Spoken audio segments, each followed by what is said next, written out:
bisa jadi sukma kamu digadaikan, kata gitu. Aku bingung ya kan, makanya aku tuh pengen tahu kebenarannya gitu dengan kejadian hal ini semua gitu, karena aku capek Kak, jujur aja aku capek karena udah dari bertahun-tahun sampai aku punya anak karena saya hal ini. Sampai keluarga aku sendiri pun gak mempercaya hal ini Kak.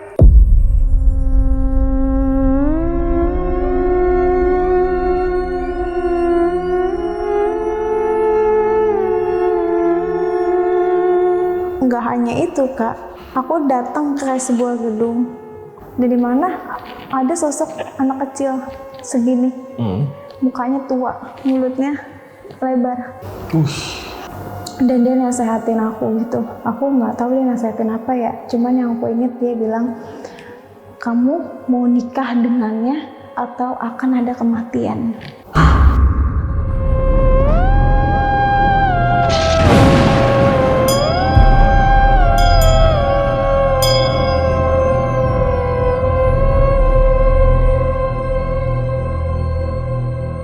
Assalamualaikum warahmatullahi wabarakatuh. Salam sejahtera untuk kita semua. Kembali lagi di Launching Misteri bersama gue Gilang. Dan malam ini bakal ada cerita nih dari seseorang yang sampai saat ini masih diganggu. Jadi narasumber gue malam ini tuh udah 13 tahun diganggu atau diteror oleh sosok jin yang nggak tahu dari mana asalnya dan nggak tahu gimana ceritanya bisa sampai meneror dia ini ya sampai sekarang nih. Jadi banyak banget lah gangguan-gangguan yang udah dialamin, bahkan udah pindah-pindah kontrakan sampai 5 kali dan sampai saat ini juga masih tetap diganggu. Dan dia mau cerita malam ini sama sahabat lonceng di rumah.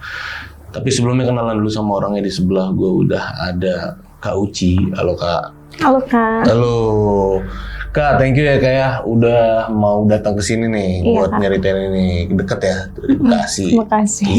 Sama-sama orang Bekasi. Dan Kak, ini katanya diganggu. Maksudnya diganggu oleh sosok jin ya. Kita sebutnya jin aja lah ya, karena nggak tahu ini sosoknya apa kan. Betul. Karena belum ada jawaban juga kan. Belum. Atas apa yang terjadi sama Kak Uci ya kan. Iya. Dan ini tadi kita udah ngobrol-ngobrol di bawah bentar. Ini katanya gangguannya udah berlangsung selama 13 tahun. Iya, betul Kak. Itu lama loh, 13 tahun. Berarti dari zaman apa tuh? Zaman sekolah. Sekolah. Sampai sekarang udah nikah dan punya anak, hal itu masih ada. Oke. Dan apa yang Kak Uci rasain perbedaan dari dulu sampai sekarang nih, makin lama apa yang Kak Uci rasain? Maksudnya di badan ya? Di diri Kak Uci. Badan? Badan. Kenapa? Badan aku merasa berubah. Semuanya. Itu kayak berat, suka capek, berat banget di belakang. Kesehatan? Untuk kesehatan, rambut aku rontok. Oh iya? Napas susah, dari hidung nggak bisa. Jadi aku napas dari ini, mulut. Oh, sampai ngaruh ke fisik pun, sampai ngaruh gitu ya? Iya Kak. Dan katanya ini setiap malam memang benar ya? Ini selalu datang dia? Iya, dia selalu datang. Si jin ini selalu datang untuk ngajak berhubungan, seperti itu ya? Betul Kak. Oke. Dan ini mungkin bakal panjang ceritanya dan bakal ini banget. Intinya ini ditahan dulu ya Kak ceritanya. Jadi nanti diceritain detailnya sama sahabat lonceng di rumah. Dan buat teman-teman nih yang penasaran sama ceritanya Kak Uci, nonton video ini dari awal sampai habis, jangan ada yang skip. Dan buat kalian yang belum subscribe Lonceng Misteri, buruan langsung subscribe Lonceng Misteri biar Lonceng Misteri makin berkembang. Oke Kak Uci, ini langsung kita mulai aja ya Kak ceritanya. Iya.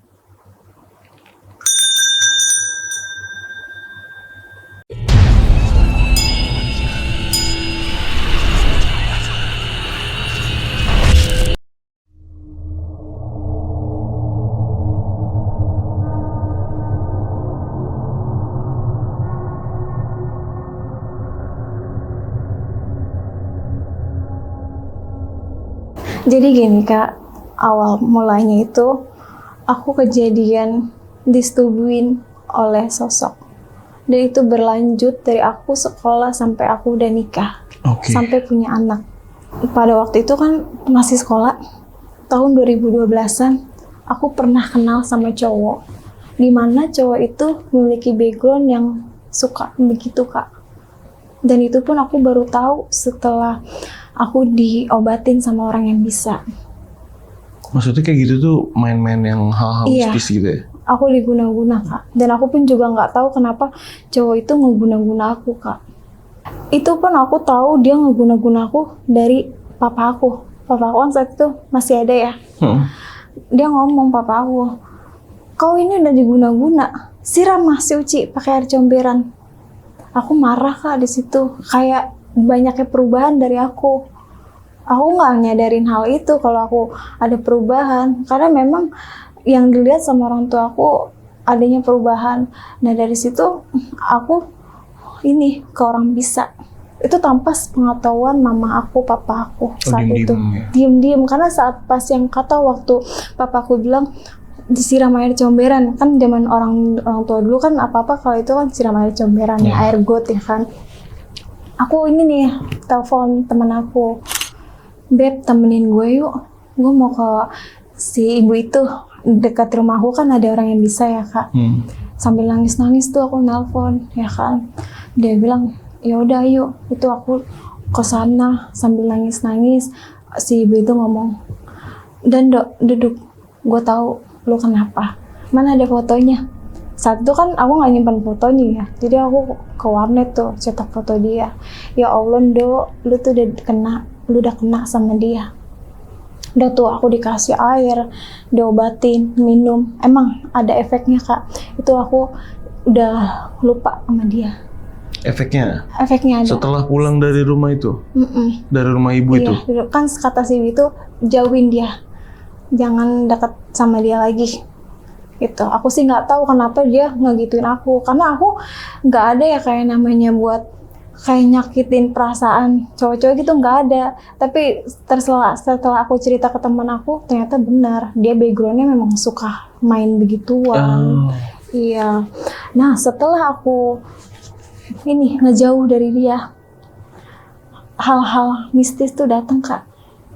Ya namanya aku lagi tidur, tuh kayak ada ngeraba paha aku Kak.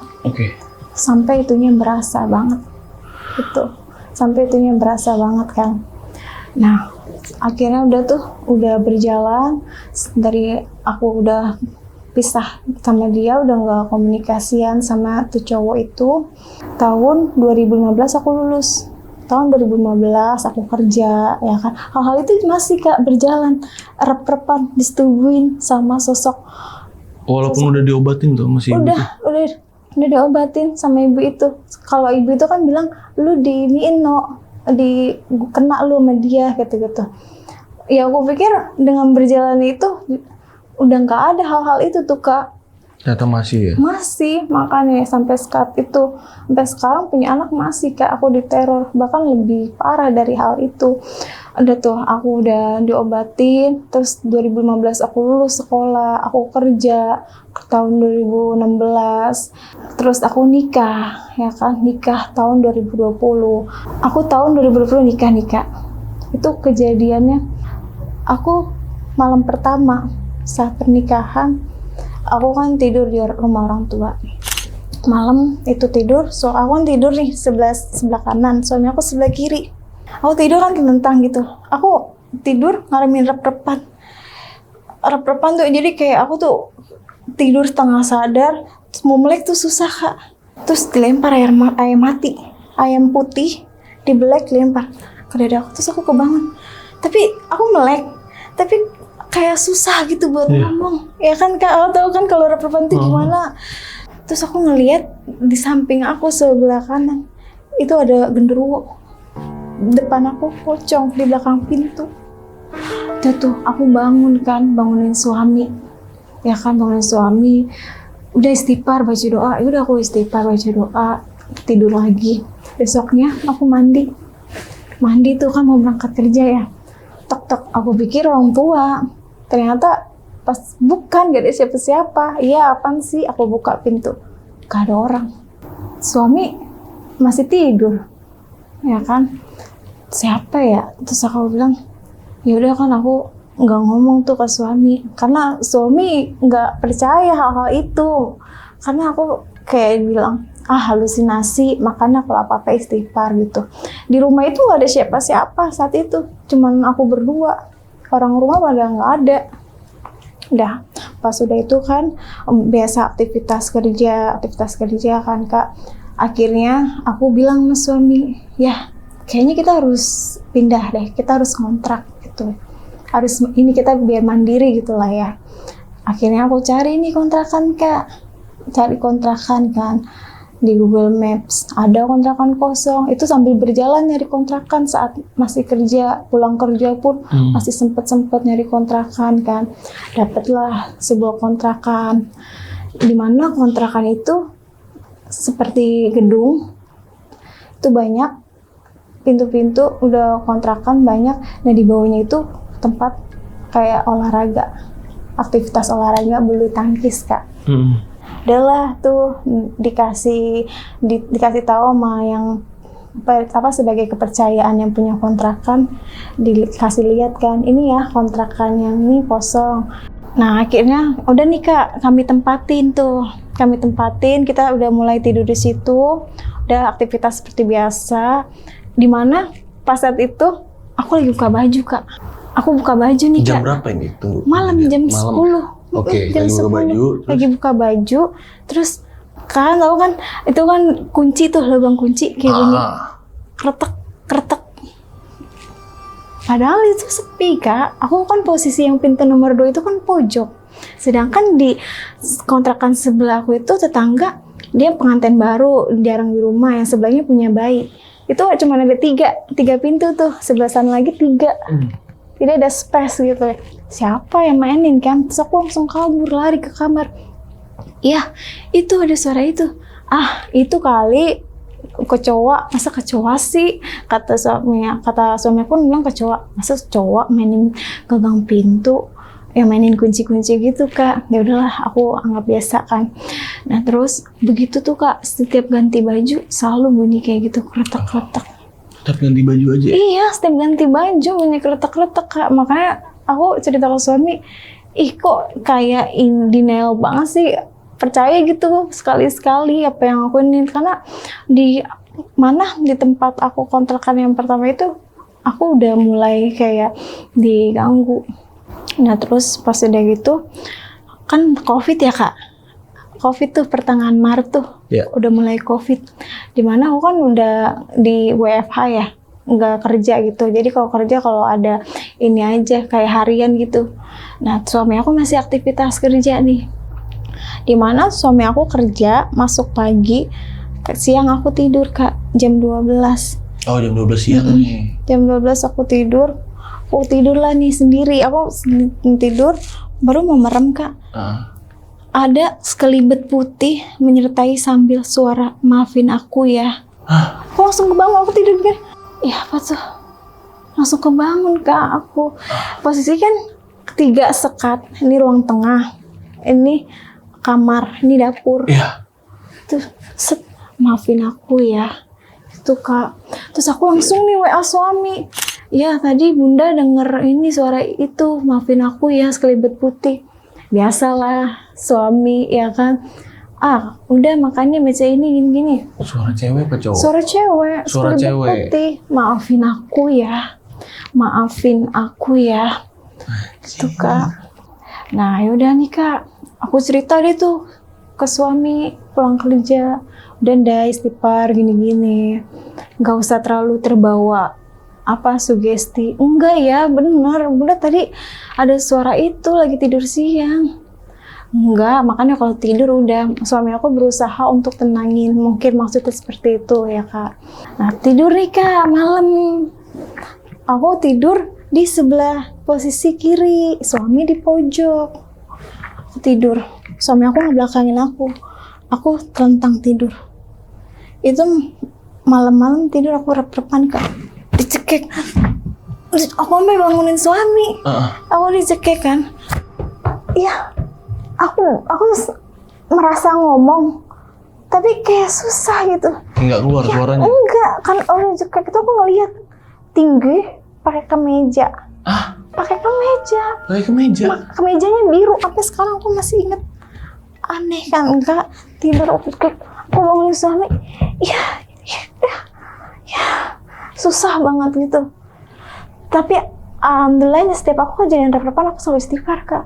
Astagfirullahaladzim. Nah setelah aku ngucap istighfar, astagfirullahaladzim, aku langsung bangun. Terus aku langsung bangunin suami nih, ya bangun ya. Kenapa dah? Tadi bunda ini ngaramin rep-repan, dicekik sama cowok tinggi, berkemeja. Bunda bangunin ayah. Ternyata suami aku juga ngerasain. Dia rep-repan juga. Oh. Sama ayah juga. Tadi bunda bangunin ayah, tapi ayah kayak susah buat ngebangunin. Dia ngerasain ternyata. Saat pas aku cekek itu, aku minta tolong. Dia ternyata ngerasain aku minta tolong, tapi dia mau nolongin kayak susah gitu. Udah ambil wudhu, dan nih aku ambil wudhu nih Kak, ambil wudhu ya kan, tidur lagi ya kan, tidur lagi.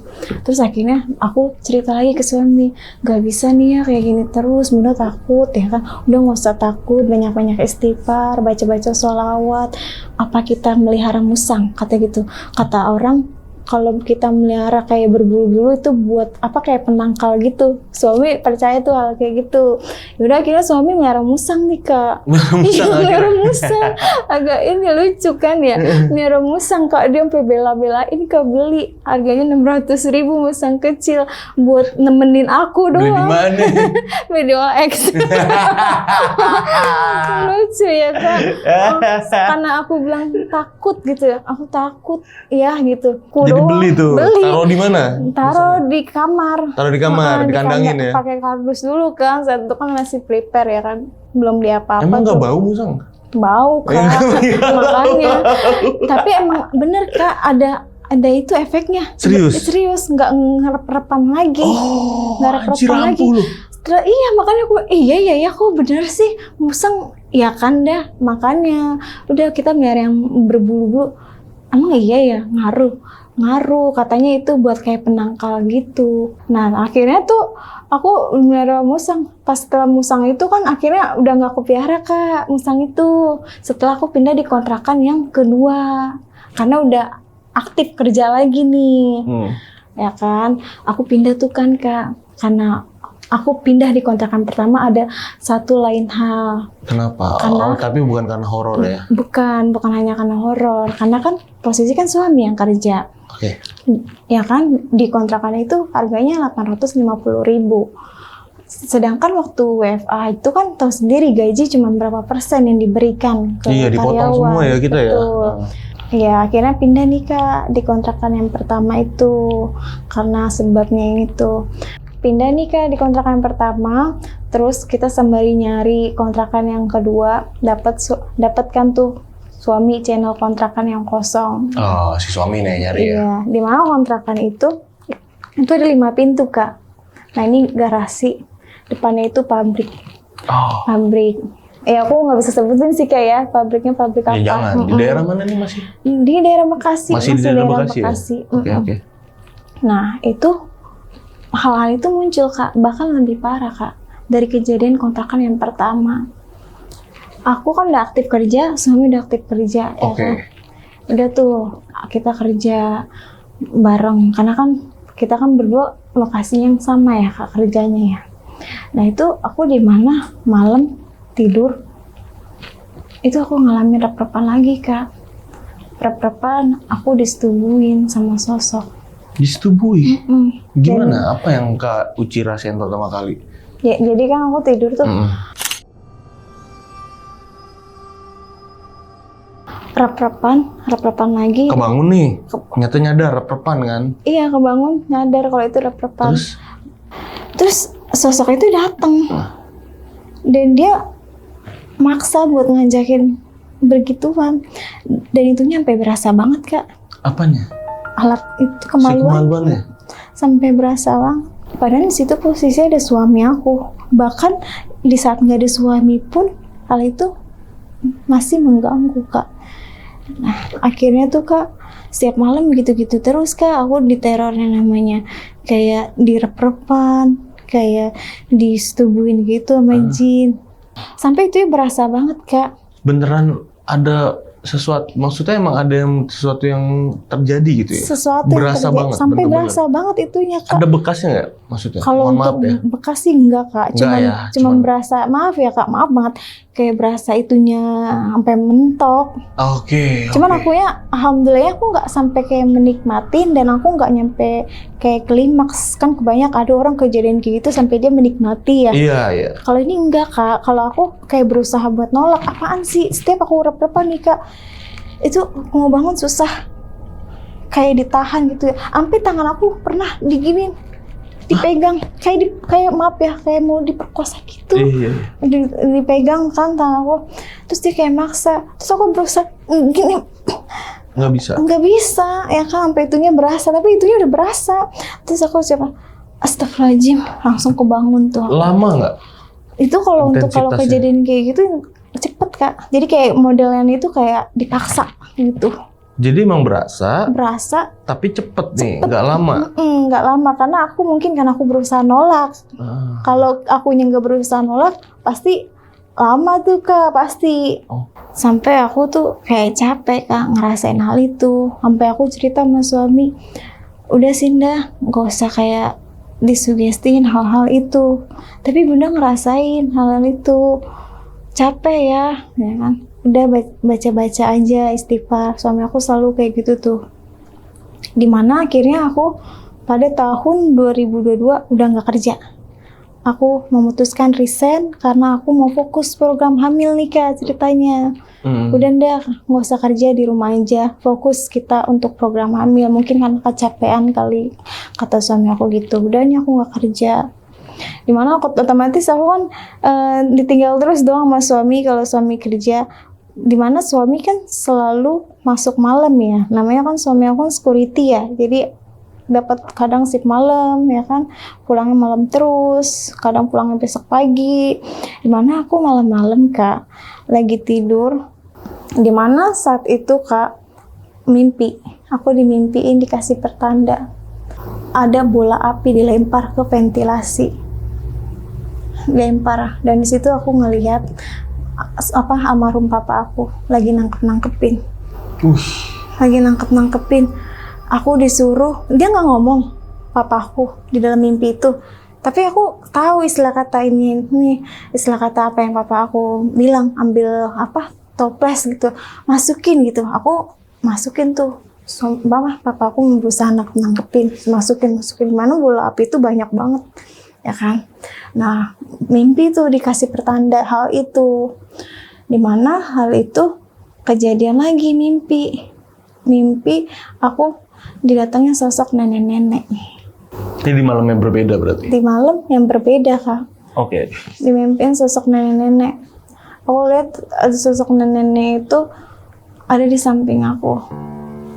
Ininya panjang. Dagunya? Kayak apa sih ya, mukanya itu nenek-nenek tapi dia panjang gitu, mukanya wujudnya, dia ada di samping aku. Dia ngomong, mati kamu gitu. Iya Kak, mati kamu gitu. Beneran ngomong? Terus aku langsung kayak kebangun. Itu Kak, aku setiap malam, ya mungkin susah ya Kak orang buat percaya. Emang sih aku nggak mesti orang harus percaya sama aku, tapi ini yang aku alamin Kak. Bahkan suami aku aja ya mungkin sampai nggak percaya, sampai keluarga aku pun nggak percaya. Aku sampai cerita juga ke keluarga aku, nggak percaya, sampai aku tuh ngemendem semuanya. Ya udah deh, nggak usah deh apa-apa cerita, udah biarin, pendem, udah jalanin aja gitu ya kan. Dikasih tuh Kak pertanda-pertanda, hal-hal yang membuat aku kayak di luar nalar gitu. Yang tadinya aku nggak mimpi-mimpi kayak gitu, kenapa jadi mimpi-mimpi kayak gitu ya setelah nikah, kayak diteror, dikasih pertanda gitu. Dimana tuh Kak, pas saat itu aku stres banget tuh Kak, sampai males tuh yang namanya sisir rambut Kak, sisir rambut, sampai rambut aku tuh sampai gimbal, aku gunting rambut aku Kak. Rambut aku soalnya rontok Kak. Di saat kejadian-kejadian kayak gitu, efeknya ke badan aku. Iya pasti. Rambut aku rontok, ngisi rontok, terus mual-mual nggak jelas Kak. Padahal aku nggak hamil. Terus tiap malam suka kedut-kedutan perut aku, kayak gerak-gerak, duk-duk gitu. kayak orang hamil, kayak gerak-gerak gitu. Oke, mungkin orang suka ngalamin kedutan ya Kak. Tapi kenapa aku selalu setiap malam gitu kedutan? Dan itu kedutan itu selalu di perut Kak, sampai di betis di belakang. Nah, terus aku cerita ke suami, begitu lagi jawabannya. Sampai aku berdoa ya dalam hati, ya Allah, gimana sih untuk meyakinin suami gitu, biar percaya. Ini loh yang aku rasain, aku cuma butuh support system gitu. Biar suami tuh, oh ayo kita harus begini aja ya, harus apa gitu. Gitulah itu yang mau aku jawab dari suami. Tapi suami udah istighfar. Kayak suami tuh kayak nggak percaya hal-hal itu gitu ya kan. Sampai akhirnya tuh Kak, aku tidur malam-malam kayak disebut rep-repan juga bukan, kayak mimpi juga bukan, tapi aku sadar tidur. Dok, sabar ya Dok, kamu pasti kuat. Aku langsung kebangun. Tapi aku nggak ngeliat wujudnya, cuma suara dan ngerasain lulus-lulusannya. Oh, Dok, berasa ya? berasa, Dok, sabar ya Dok, kamu pasti kuat. Langsung aku kebangun Kak, langsung kebangun kan. Cerita nggak ya ke suami? Pasti nggak bakalan ini nih, aku ntar takutnya dibilang halu, gini-gini. Diem, aku simpen nih hal itu. Oh, nggak cerita nih? Nggak cerita. Dimana siangnya itu aku cerita ke suami, ya begitu lagi jawabannya. Dimana suami kerja di malam, aku kan nggak kerja kan, aku nungguin suami sambil main HP. Ada suara lemparan pasir ke atas genteng. Terus tuh, apaan tuh? Suara lemparan pasir. Kok ada lemparan pasir? Siapa yang lempar gitu kan? Dia lempar pasir tuh Kak, aku cerita lagi ke suami ya kan. Nah terus ada suara lemparan hantaman besar banget Kak, duk di atas genteng. Aku kaget ya, aku tanya sama tetangga aku ya, tadi dengar nggak suara itu lemparan? Nggak ada yang dengar. Nggak ada, pohon juga nggak ada, pohon apa? Nggak ada pohon apa-apa. Sedangkan kontrakan aku tuh nggak ada pohon. Ini kontrakan, pohon nggak ada. Bingung kan? Udahlah ya kan. Terus akhirnya Kak, pas siang-siangnya aku nangis sama suami, minta tolong, mohon, minta tolong ya, please percaya sama Bunda pengen sembuh gitu kan ya. Sampai akhirnya dimana suami mempercayai hal itu setelah aku diruqyah.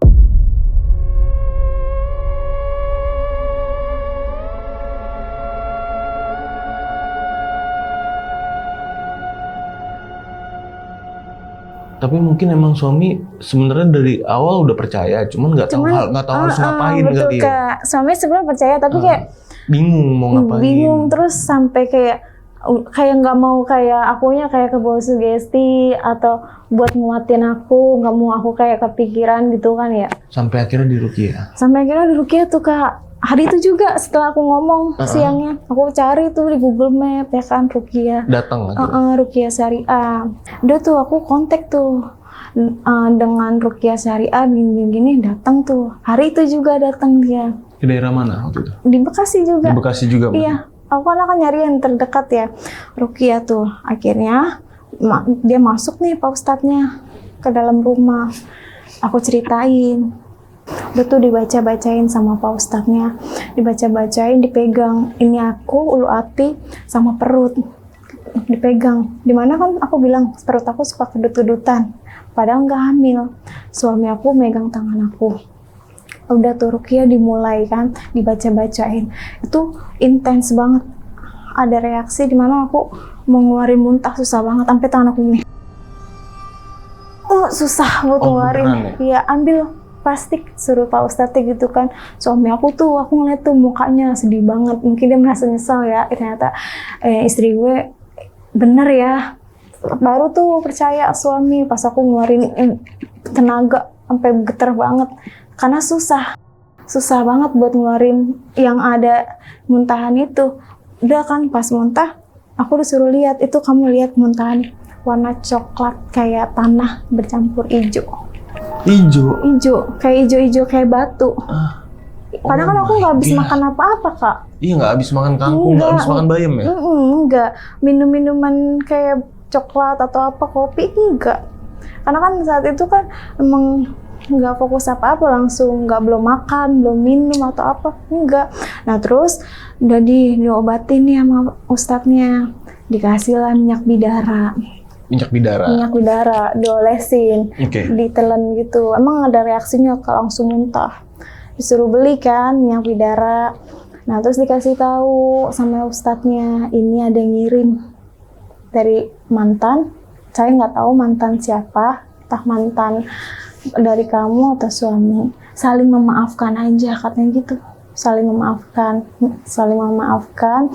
Terus kamu kalau bisa juga pakaiannya jangan terlalu seksi kalau tidur. Kalau lagi lepas baju baca bismillah. Kata ustadznya gitu. Emang sih Kak, jujur aku kalau buka baju aja. Karena kan namanya aku ini ya. Karena aku juga baru tahu ternyata ada ini ya, ada istilah kata kayak apa ya, adabnya untuk buka baju dalam Islam, kita harus baca bismillah. Tapi aku juga kalau buka baju aja sih. Iya kan? Iya, aku juga baru tahu Kak setelah Ustadz itu ngomong kalau buka baju baca bismillah. Udah tuh aku lakuin ya. Tapi kan kadang kita lupa ya Kak, main buka aja. Karena apa? Kenapa emangnya Pak Ustadz? Ada sosok yang suka sama kamu. Suka, dia bilang suka. Aku kan bilang ya, dari kontrakan yang pertama aku udah diganggu.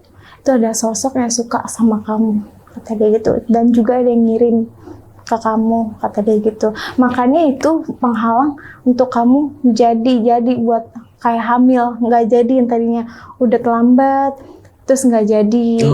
Iya Kak, karena kan aku proses program ya, itu nggak jadi Kak, kayak nggak jadi, udah telat atau nggak jadi. Ada dampaknya juga kayak berhubungan badan sama suami, kayak ogah-ogahan, males, tidur aku selalu ngebelakangin suami, peluk guling, diajak suami selalu ada aja alasannya, begitu. Udah tuh, karena kan kata Pak Ustadz ya kan harus rajin ya di ruqyah, dirutinin sampai benar-benar tuntas, sampai benar-benar sembuh, ya kan. Nah itu ada reaksi Kak, setelah diruqyah itu, tenggorokan aku kayak ada yang ganjel, sakit banget. Dan di tumit, ini betis aku ada cakaran kayak model akar warna merah. Abis setelah diruqyah itu, aku bilang sama suami, iya ini apa? Iya ya, kata suami aku gitu. Itu abis setelah diruqyah, keluar. Sempat difoto nggak? Enggak, karena kan dulu kan aku nggak sempetin foto. Cuman bekasnya masih ada. Merah-merah udah nggak ada, tapi bekasnya ada. Kalau kita pegang itu kayak daging.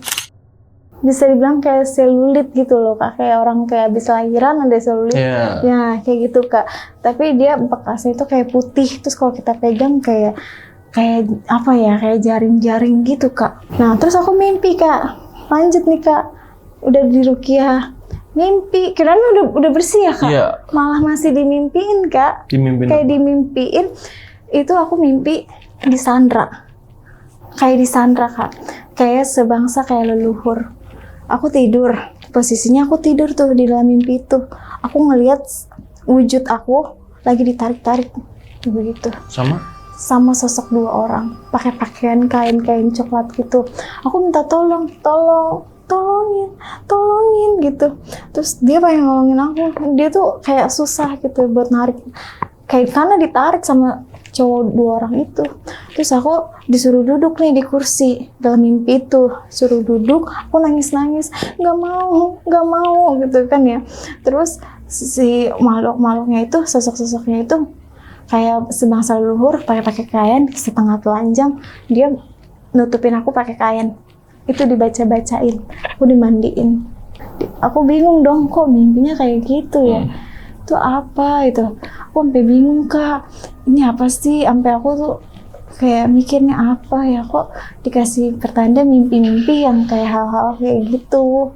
Dan akhirnya aku pindah nih Kak kontrakan, karena ya satu lain hal, karena hal itu ya kan, karena dan juga nggak nyaman di lingkungannya. Karena kejadian horor itu. Karena horor itu ditambah nggak nyaman juga sama lingkungannya.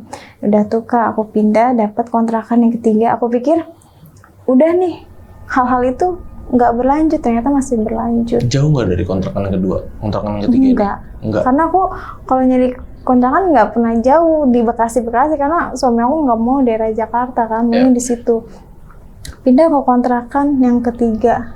Itu di mana kontrakan 3 sama juga, rep-repan, disetubuhin. Bahkan sampai pernah didatangin sosok nenek.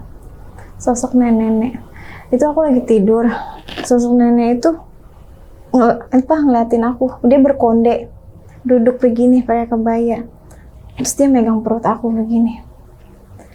Aku ambil janinmu. Padahal kan posisinya aku belum tahu positif hamil apa enggak, ya kan. Dia bilang aku ambil janinmu. Langsung tuh aku bingung, cerita lagi nggak ya ke suami? Nggak deh, nggak usah cerita, ya kan. Ya udah aku pendem, ya kan. Aku pendem.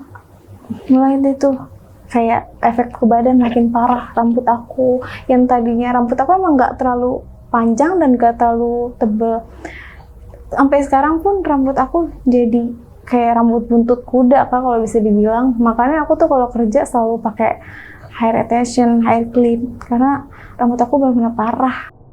Rontok ya, saking rontoknya ya? Rontok. Dan itu fotonya ada. Kalau rambut aku rontok itu masih ada. Dan terus, Kak, akhirnya pindah lagi nih, Kak, karena rumahnya nggak nyaman, bocor, udah mahal bocor. Banyak masalah ya. Udah mahal bocor. Nah terus udah kan pindah lagi ke kontrakan yang keempat. Itu muncul lagi teror yang namanya kayak rep-repan, disetubuhin, begitu-gitu terus, Kak. Pokoknya datang disetubuhin, dipaksa, sampai itunya berasa banget, ya kan. Sampai aku tuh, gue mau cerita nggak ya ke laki gue? Sampai aku cerita ke temen, sampai aku curhat ke temen. Bahkan temen aku yang bisa dibilang kayak dia bisa lihat gitu, dia bilang, sebenarnya aura lu bagus, tapi ada yang nutupin, kata dia gitu. Udah banyak-banyak istighfar aja, kata dia gitu ya.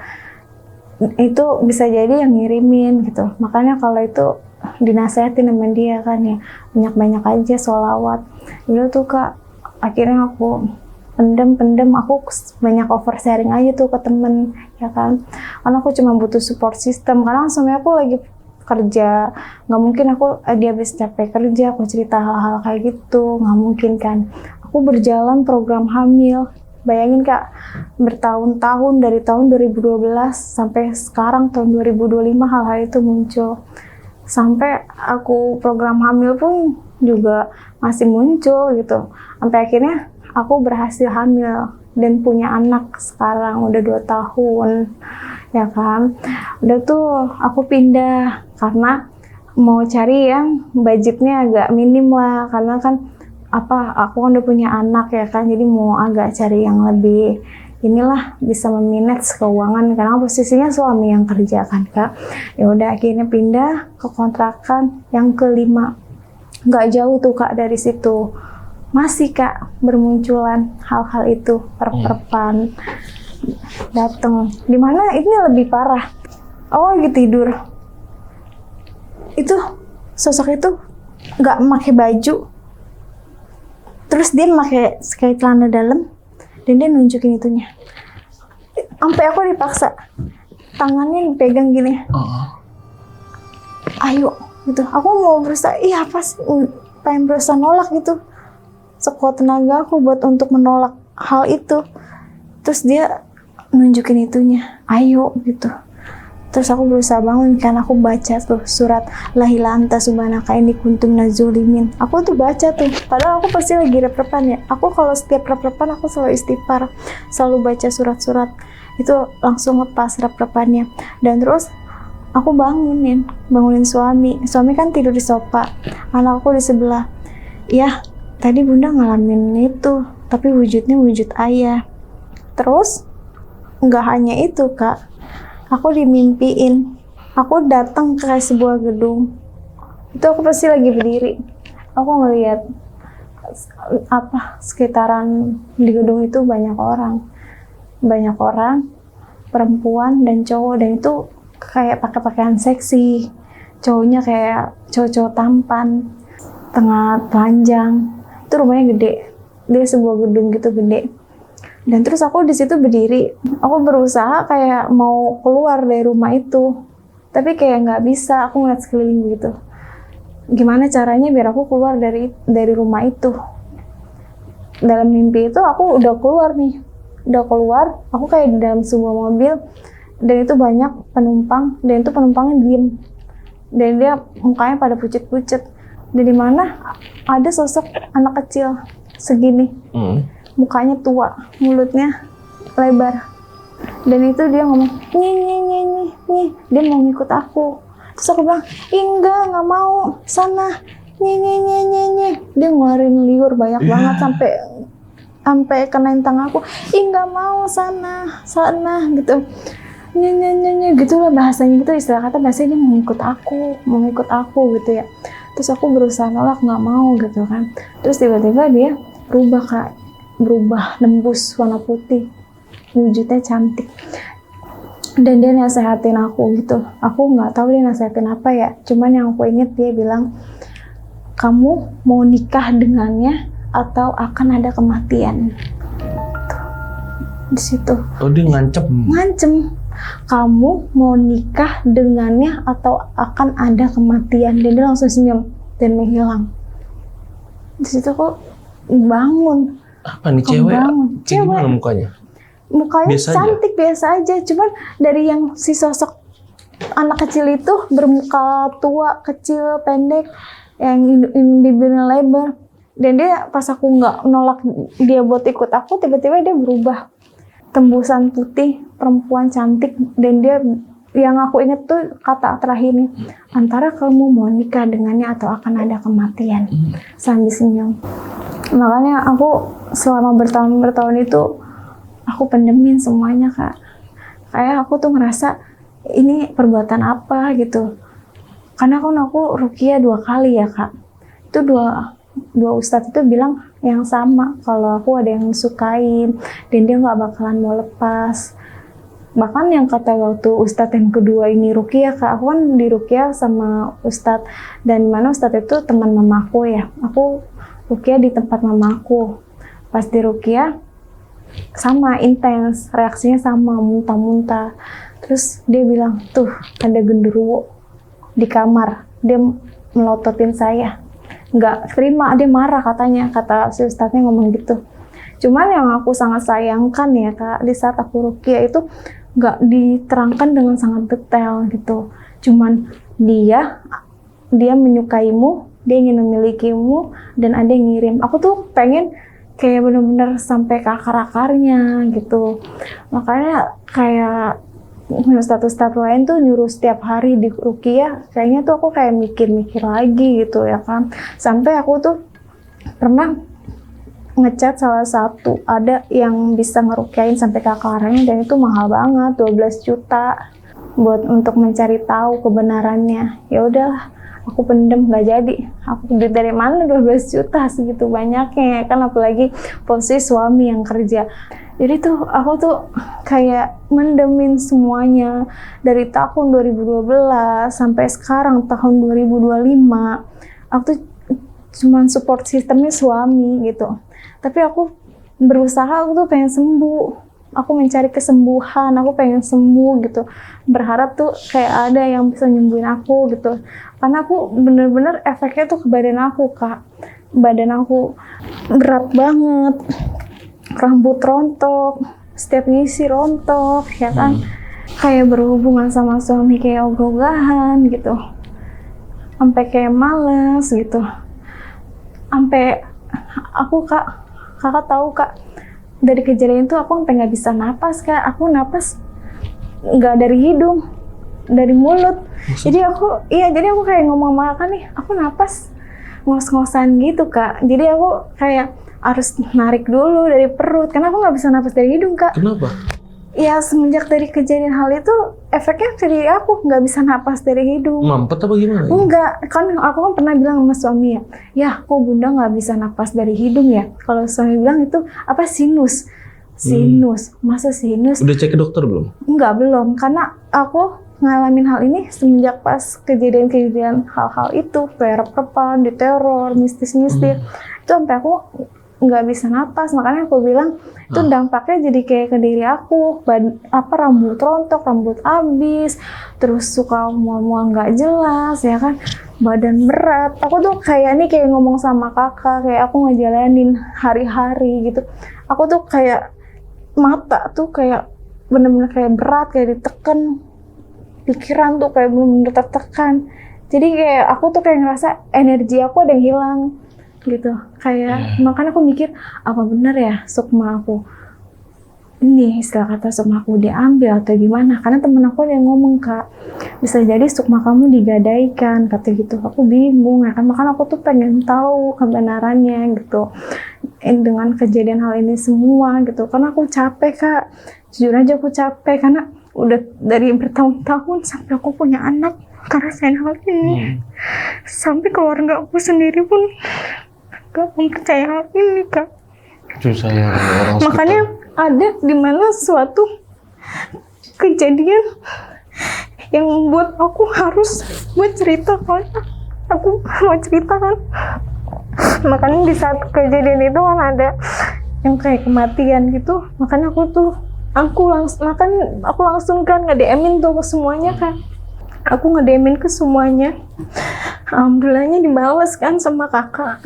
Aku diundang karena aku cuma mau ngeluapin ini semua. Karena udah bertahun-tahun. Karena apa, Kak? Karena kan aku ngurus anak sendiri.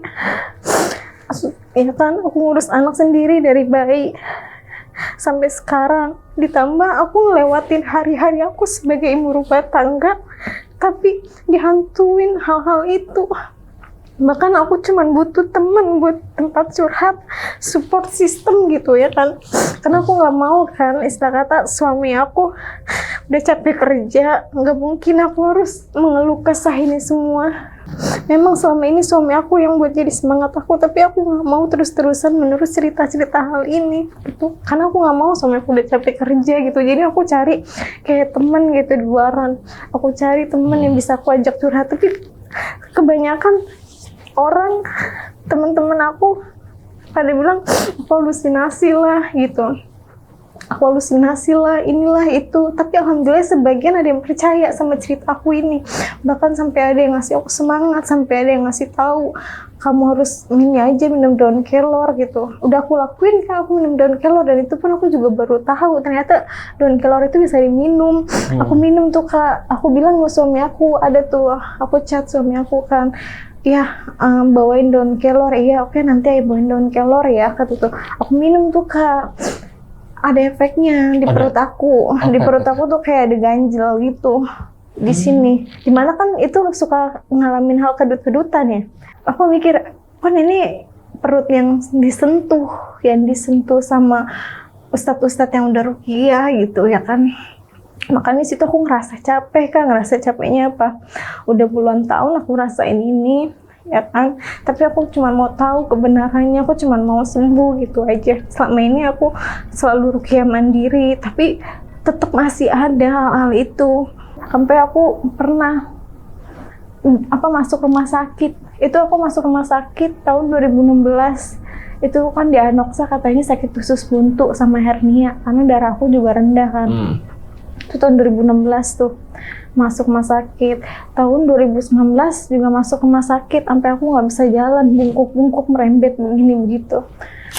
Di ulu hati aku dinyatakan, kata dokter, ada batu empedu. Dan itu ya ada batu empedu 0,2 cm. Dan itu aku masuk di rumah sakit dekat Jakarta. Itu aku dirawat di situ. Dan kata dokter harus ada pilihannya, mau didiemin atau dioperasi. Nah dari situ, Kak, kayaknya kayak berkesinambungan. Kan aku nggak bisa napas nih, dada aku nyesek. Jadi aku kayak ngomong gitu tuh, kayak lewat telepon tuh, kayak suaranya kayak ngos-ngosan gitu. Itu makanya kata dokter kan ini secara medis ya, itu ada batu empedu. Ya udah aku obatin tuh pakai obat-obat herbal gitu. Jadi sampai sekarang tuh aku napas dari mulut, nggak dari hidung. Jadi ini aku nih nggak ada napasnya nih. Ngomong sama kakak tuh napas aku nggak jalan, nggak ada. Berarti emang belum ke dokter lagi ya untuk Enggak. meriksa ininya? Iya, ini sakit bener-bener sakit medis atau non medis itu, jadi aku nggak tahu karena aku belum Iya. periksa. Tapi saran aku sih ke dokter dulu sih. Iya, Karena kalau hidung biasanya ada penjelasannya kenapa nggak ini kan. betul. Dokter lah yang lebih ngerti. Iya, betul. Dan kalau yang gangguan yang lain ya nggak apa-apa ke Rukia juga. Kapan rencana mau Rukia lagi? Nggak apa-apa. Iya, sih, Kak.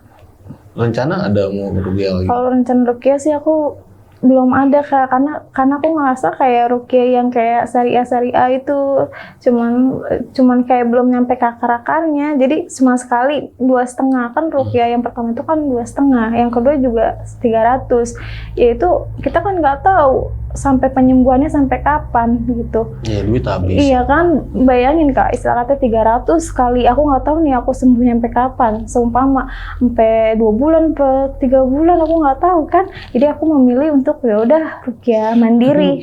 Rukia itu emang bertahap gitu ya? Iya, aku Gua baru kurang tahu sih tahu. gua. Maksudnya Harus nggak yang sekali langsung kelar ya? enggak, harus terus sampai benar-benar sembuh, dan itu pun aku juga baru tahu, makanya aku kayak mikir, aku nggak kerja, suami yang kerja, aku udah punya anak, nggak mungkin istilah kata aku nggak mau egois. Emang sih pasti kalau suami ini pasti nyaranin, tapi kan aku mikir lagi gitu ya, namanya ibu rumah tangga, mikir, maka aku pernah tuh iseng-iseng nanya kan, iseng-iseng nanya sampai nama yang bener-bener bisa tuh yang udah terkenal, mahal banget, 12 juta, selalu dari mana gitu, duit segitu, duit mana dari duit segitu, bisa sih setelah kata dipaksain, nggak mau kan aku ngorbanin buat keluarga aku. Iya, jadi makanya aku minta doanya buat yang nonton supaya aku diberi kesembuhan. Amin, amin. Ya, sahabat lonceng, kita bantu di rumah ya, sama-sama bantu yang nonton ini. Pokoknya bantu Kauci biar dikasih kesembuhan, pokoknya kelancaran segala macam. Jangan ada lagi lah kayak gitu-gitu ya. Amin ya Allah. Semoga, dan nanti kita di balik layar kita ngobrol lah ya masalah ini. Aku juga ada mau ngasih tahu lah beberapa ya kan. Dan balik ke cerita nih Kak. Iya. Berarti ini udah kontrakan terakhir ya? Udah Kontrakan kelima, terakhir ya? iya. Kontrakan kelima, dan masih di situ kan ya sampai sekarang? Masih di situ. Sana, alhamdulillah. Oke, ya semoga aman-aman terus lah Kak ya. Iya Kak, amin. Masih doanya. Tapi udah cerita gimana nih Kak yang Kak Uci rasain, udah cerita? Alhamdulillah lega sih Lega Kak, ya. soalnya udah aku pendem sih, karena kan udah aku rasain ini lama ya. Iya. Aku cuma butuh ngeluap-ngeluapin aja sih, itu aja. Karena emang gitu Kak, emang ya kita kalau cerita sama orang nih yang kagak sefrekuensi sama kita yang Iya, yang betul. belum pernah, terutama yang belum pernah ngalamin, ya nggak bakal percaya sih. Betul. Mereka bilang pasti halu lu. Iya, kayak betul, gitu. betul. Tapi kalau Kayak, cerita kebetulan sama orang yang emang ngalamin khususnya, terus yang emang percaya juga ya Iya, nggak bakal dibilang betul. halu. Bahkan ada teman online Kak, teman online bahkan itu sampai nasehatin aku, ngasih saran, dan dia percaya, dan dia ngalamin hal itu. Iya, Cuman beda ceritanya aja, cuman dia ngalamin, dan emang kata dia 98% banyak kejadian teman seperti itu. Karena memang kita kadang selalu bercerita ke siapapun juga nggak terlalu nolong. Iya, Kita harus lihat-lihat ke tempat gimana. Betul. Misalnya kita mau cerita nih sama orang, kita lihat-lihat dulu orangnya nih gimana nih. Kalau gue cerita kayak gini bakal percaya. Karena gini Kak, jadi agak cerita dikit, agak curhat dikit. Kejadian-kejadian horor nih yang aku alamin juga deh pribadi. Itu teman-teman main aku. Ibarat jarang ada yang tahu aku punya pengalaman horor, karena aku juga pun cerita nggak ke sembarang temen. Jadi aku nggak mau ketika aku cerita nanti aku dibilang halu. iya, Makanya aku kalau cerita pilih-pilih temennya. Jadi ada mungkin nih ada si A, B, C. Nah si C ini pernah cerita ke aku ngalamin horor. Nah aku jadi cerita ke dia aja nih, si C aja. Ke A, ke B aku nggak cerita. Jadi mungkin yang lain tuh banyak, lu emang iya malah Iya, betul. Kok lu nggak pernah cerita? Ya ngapain gue cerita sama lu? Emang gue cerita lu bakal percaya gitu Iya, kan? benar-benar. Jadi aku lebih milih nge-keep semuanya ya kan. Yang tahu cerita ya cuma beberapa orang aja. Ya mungkin sahabat lonceng di rumah nih, teman-teman di rumah ya, terutama yang tahu tempatnya ya kan, tahu tempat buat ngobatin, buat rukia yang daerah Bekasi ya Kak ya? Bekasi apa Iya, Jakarta iya, Timur lah. boleh. yang emang atau teman-teman sahabat lonceng sendiri yang emang bisa gitu, bisa ngebantu Kak Uci, DM aja ke Lonceng Misteri, nanti dari Lonceng bisa ngobongin ke Kak Uci langsung ya Kak ya. Iya Kak, Ya kan amin. kali aja cerita di sini terus di kolom komentar nanti ada yang ngetik Kak Uci gini aja banyak yang kasih saran tuh kan enak Iya. juga kan. Syukur-syukur ada yang membantu ya Kak dengan Iya, ikhlas. Jangan sampai yang mahal-mahal banget. iya kan duitnya juga kan Betul, terbatas ya, betul, duit betul, kita ya Kak. nggak terlalu ini juga. Kita Betul. banyak prioritas yang lebih Ambil harus utama. harus utamakan kan. Oke, Kak Uci sehat terus ya. Iya, Tetap keep kontak sama kita segala macam semuanya ya, karena Kak Uci juga masih sampai sekarang masih ngalamin dan belum tuntas bener-bener. Jadi tetap keep kontak sama kita segala macamnya ya, dan pokoknya sehat selalu, jangan telat makan lah pokoknya, pokoknya jangan terlalu dibawa pikiran juga. Yang penting makan jangan telat, intinya itu aja sih, sama istirahat yang cukup. Iya. Pokoknya makasih banget udah nyeritain ini sama sahabat lonceng di rumah. Iya Kak, terima kasih. Dan buat sahabat lonceng di rumah, gimana nih yang udah nonton video ini dari awal sampai habis, gimana pendapat kalian? Terus di kolom komentar. Kalau kalian suka sama video ini, jangan lupa di like videonya, dan buat yang mau cerita juga datang langsung ke studio Lonceng Misteri. Caranya gampang banget, kalian bisa klik link di deskripsi di bawah video ini atau ke Instagram kita di @loncengmisteri, bisa di follow dulu Instagramnya lalu klik link yang ada di bio-nya itu. Ya, akhir kata gue Gilang izin pamit, Kak Uci juga izin pamit. Wassalamualaikum warahmatullahi wabarakatuh.